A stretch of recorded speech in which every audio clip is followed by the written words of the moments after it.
apapun, siapapun dan di mana pun kita, insya-Allah, lagi saya nak libatkan anak-anak muda lah. Orang muda kita ni, tuan-tuan perempuan, kita faham bahawasanya kadang-kadang kita nak belajar daripada orang dulu-dulu. Zaman dulu orang sanggup tak tidur sebab menuntut ilmu.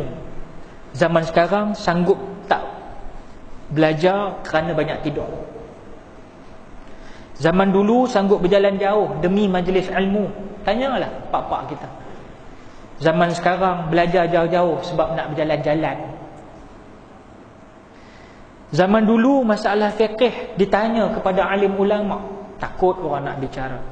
Zaman sekarang masalah fiqh dibincang dalam grup WhatsApp saja. Zaman dulu takut nak keluarkan fatwa. Zaman sekarang semua orang jadi mufti. Zaman dulu belajar 20 tahun, masih rasa jahil, apalah aku tak faham lagi hadis ni, tak kepala aku tak faham. 20 tahun mengaji tak faham. Zaman sekarang belajar 2 jam dah habis, hebat daripada alim. Dia pitibai semua ustaz-ustaz lama ni. Ni Penang punya penyakit kat ni, tak marah. Ada orang duk mengadu kat aku, kenapa ustaz ni orang muda sekarang bagus? Anak kata Penang bagus. Pergi belah mana-mana cakap Penang, belah utara India, tu thumbs up. Majlis ilmu tak pernah kosong. Terbaik tau. Bagus. Tapi ada pula satu selalu aliran pula. Ni ustaz-ustaz muda kita pula, dia khabarkan kadang-kadang mencemuh, kadang-kadang ceramah mereka orang-orang lama ni. Saya nak habaq satu aja. Orang dulu berjuang zaman tak ada teknologi, Syekh. Tak ada teknologi, gigi ada. Teknologi tak ada masa tu. Ni jenis tampal poster ni. Kat pokok, besok mai tak ada, dah hilang. Ni, orang dulu-dulu mengaji. WhatsApp ni apa nak rujuk, Facebook ke research apa internet, mana ada apa ke benda apa, tak ada, semua tak ada apa, tak ada. Mana hak mengaji dulu, pergi Indonesia, pergi ke Yaman, pergi ke Mesir, pergi ke Madinah, ke Makkah, balik, itulah ilmu yang dibagi balik. Berkat Syekh. Sekarang kita tengok tu dia 2 jam belajar. Semua orang jadi tak betul lah. Ai, kacau kan.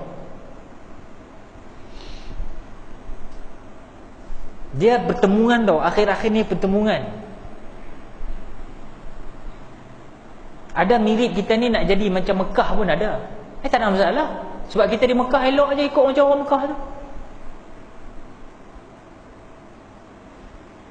Tuan Bilal kita pergi Mekah, kunut Syafi'i. Tak kunut tak ada kunut kan. Imam tak buat kan. Syekh Sudais tak buat kunut kan. Bilal elok aja sembahyang. Tak ada mufarakah, kunut tak ada. Tak ada timbul soal tu. Sebab berlapang dada ada. Hari ni ilmuwan dengan ilmuwan tak berlapang dada habis.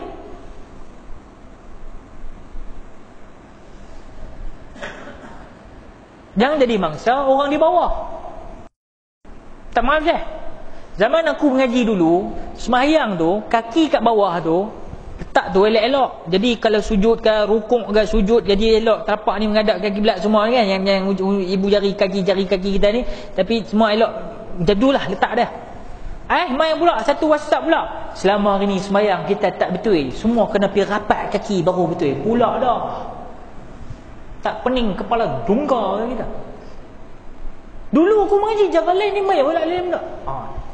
Saya katakan bahawa pertembungan ada dalilnya. Semayang sebelah kita orang belah kiri. Kalau kita semayang dekat Arendar, nak duduk mana sebenarnya position orang belah kiri ni? Orang belah kanan, maaf saya, belah kanan. Orang yang masbuk, yang belah kanan, nak duduk mana? Setengah tu kalau dekat Arendar kita tengok ni, belakang tu dia. Belakang tu dia duduk. Dia seorang ya. Ada ke depan sikit, ada tu sejajar dengan tumit Pak Imam. Kok mana sebenarnya nak baca ni? Sebab semuanya ilmu, tuan-tuan perempuan. Kita tak boleh main kutip-kutip tak jadi, tuan-tuan. Sebab apa? Apa pun yang paling penting, maksud saya tadi ialah berlapang dada. Berlapang dada. Muslimin muslimat rahimakumullah. Jadi apapun, memanglah kita sekarang ni, zaman kita ni, dakwah masa kini ni tak sama macam dulu. Dulu orang mengaji kitab cara lain. Mengaji kitab dia banyak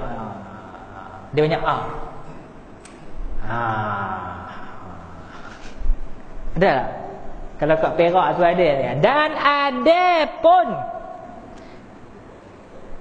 dinyatakan dia ada. Ada ke tak ada? Sampai yang dengar ceramah tu tak?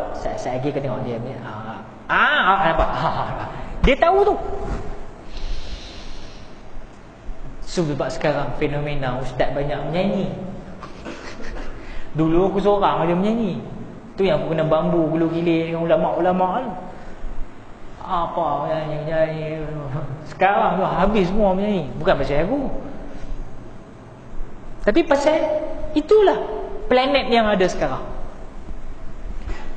Bubuh Quran, bubuh hadis, layu semua. Layu. Tapi bubuh lagu Jannam, Dilwali bro. Hidup. Bubuh lagu Jannam hidup.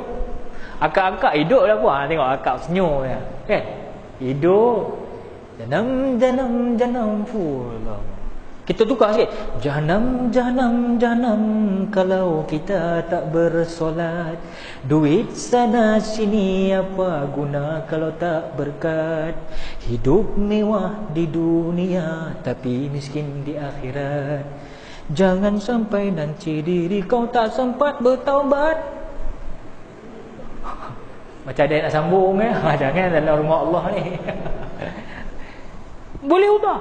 Sampai bila solat kita payah nak buat. Kita ada niat tapi tangan berat nak angkat. Takut nanti syaitan gelar kita bersahabat. Cintakan dunia hati jadi hitam melekat. Seni tu kita yang buat dia. Ubahlah.